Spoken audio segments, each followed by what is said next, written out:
جیسا اللہ مالک ہے ہم ایسے مالک بھی نہیں ہیں، اس لیے کہ ہم اپنی مملوک پر، ہم اپنی ملکیت پر، ہم اپنی مملوک اور ملکیت کے اوپر اتنا اثر بھی نہیں رکھتے کہ وہ ہماری بات مان لے۔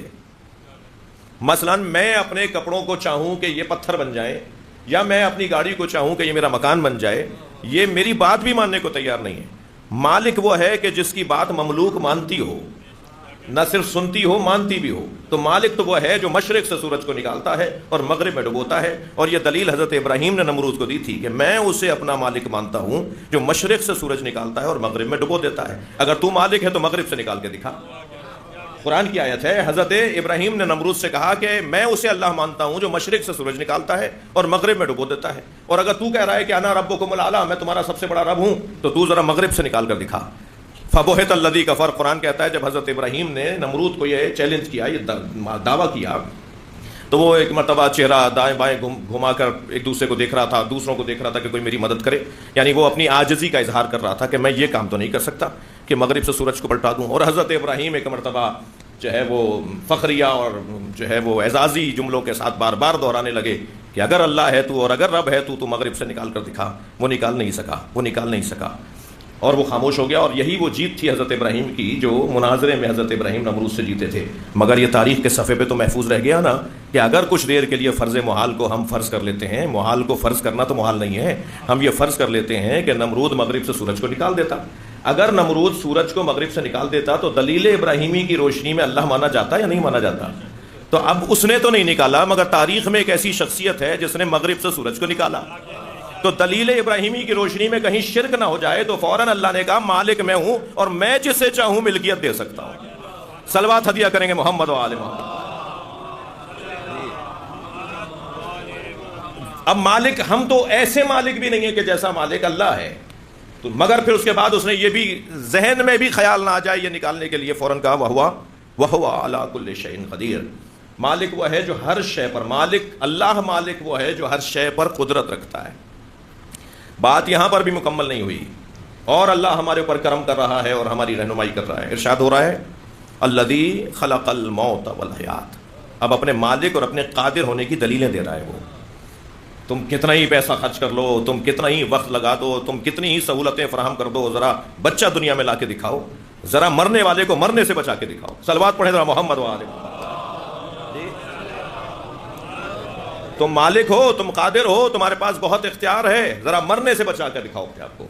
الذی خلق الموت والحیات، اہل علم بیٹھے ہیں، اہل دقت بیٹھے ہیں، مطالعہ کرنے والے بیٹھے ہیں۔ اللہ کا کلام ہے یہ، میرا اور آپ کا تو ہے نہیں کہ نئی ایڈیشن میں ہم اسے ٹھیک کر دیں گے، یہ اللہ کا کلام ہے۔ الذی خلق الموت، الذی خلق الحیات والموت نہیں کہا ہے اس نے، وہ اللہ جس نے موت اور حیات کو خلق کیا ہے، وہ یہ نہیں کہہ رہا وہ کہ جس نے حیات اور موت کو خلق کیا ہے۔ ترتیب میں وہ پہلے موت کو لے کے آ رہا ہے، قرآن ہے یہ الذی خلق الموت والحیات۔ جی چاہتا تو کہہ دیتا الذی خلق الحیات والموت، وہ جس نے حیات اور موت کو خلق کیا ہے۔ وہ یہ کہہ ہی نہیں رہا کہ وہ جس نے حیات اور موت کو خلق کیا ہے، اس لیے اگر یہ کہا ہوتا تو ہم زیادہ مانوس ہو جاتے، اس لیے کہ ہم نے حیات پہلے دیکھی ہے پھر موت دیکھی ہے۔ محترمہ مرحومہ مغفورہ ایک طویل زندگی یا ایک زندگی انہوں نے اپنے شوہر کے ساتھ اور اپنے خانوادے کے ساتھ گزاری، زندگی پہلے تھی، پھر اب تصور موت آیا ہے، تو حیات پہلے ہے موت بعد میں ہے، مگر قرآن کہہ رہا ہے موت پہلے ہے حیات بعد میں۔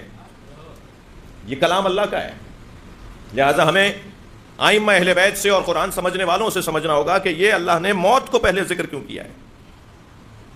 اس کی تقریباً 19 تفسیریں لکھی ہیں اہل تفسیر نے، علم تفسیر کے علماء مفسرین نے اس کے کئی پہلو لکھے ہیں کہ اللہ نے، یہ بہت بڑا مسئلہ ہے، یہ علمی دنیا کے اندر ایک موضوع ہے، یہ معارف قرآنی کے باب میں ایک موضوع ہے کہ اللہ نے موت کو پہلے کیوں ذکر کیا ہے، حیات کو بعد میں ذکر کیوں کیا ہے۔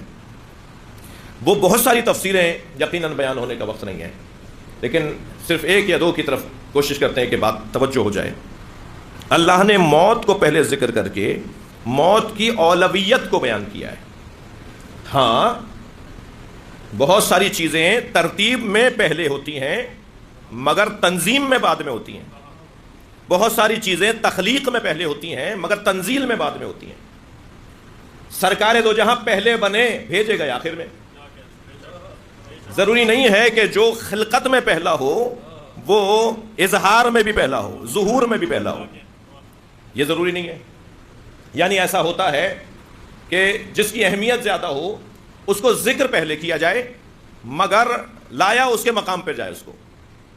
شاید بہت روشن مثال تو اس کی یہ بنے گی کہ جب آپ اپنے ہاں کی محفل یا مجلس کے لیے اشتہار کو، کسی اعلامیے کو جاری کرتے ہیں تو جو زیادہ محترم، معتبر، قابل شخصیت آپ کے ہاں مدعو ہوتی ہے اس کا نام آپ سب سے اوپر لکھتے ہیں، اور بالترتیب پھر آپ اس اشتہار کے اندر مدعو شخصیات اور شعراء اور پڑھنے والوں کے نام لکھتے ہیں. لیکن جس کا نام آپ نے سب سے پہلے لکھا ہے، مجلس اور محفل شروع ہوتے وقت سب سے پہلے وہ پڑھتا نہیں ہے، اس کو آپ آخر میں پڑھواتے ہیں. اب اگر اس اشتہار کے مطابق مجمع آ جائے اور وہ کہے کہ صاحب یہ پہلا نام جن کا تھا یہ تو اب ان کو پہلے پڑھنا چاہیے، تو آپ ان کو کہیں گے، جواب یہ دیں گے کہ پہلے نام ہم نے ان کی اہمیت کی وجہ سے لکھا تھا، اور اہمیت کا تقاضا، فضیلت کا تقاضا یہ ہے کہ وہ آخر میں خطاب کریں.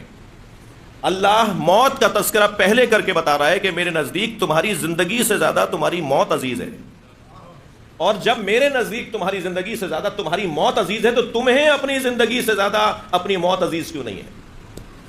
اگر میں اور آپ اپنی موت کو اپنی زندگی پر ترجیح دے دیں، اگر ہم اپنی موت کو اپنی زندگی پر اولویت دے دیں، اگر ہم اپنی موت کو اپنی زندگی پر درجہ دے دیں، اسے پہلے تصور کریں، اس کو اہمیت زیادہ دیں، تو زندگی تو خود اچھی گزرے گی. جن کی موت محفوظ ہے ان کی زندگی خود بخود محفوظ ہے. جن کی موت اچھی ہے ان کی زندگی خود اچھی ہونی ہے، وہ آٹومیٹک کا مسئلہ ہے. لیکن یہ ضروری نہیں ہے کہ جن کی زندگی اچھی ہو ان کی موت بھی اچھی ہو. ہاں یہ ضروری ہے کہ جن کی موت اچھی ہے ان کی زندگی اچھی ہوگی. ہم نے کتنے ہی دیکھے جن کی زندگیاں بڑی اچھی گزری، موت خراب ہو گئی، لیکن ہم نے جن کی موت کو اچھا دیکھا ان کی زندگی بھی خود بخود اچھی ہوتی چلی گئی. ہمیں کیا کرنا ہے کہ کسی طرح ہماری زندگی اچھی ہو جائے، سکون کی زندگی گزرے، چین کی زندگی گزرے، اطمینان قلب کی زندگی گزرے. ہمیں کرنا یہ ہے کہ ہمیں اپنی موت کو محفوظ کرنا ہے. یہ جو مولا علی فرما رہے ہیں، صلوات ہدیہ کریں مولا کی ذات پہ.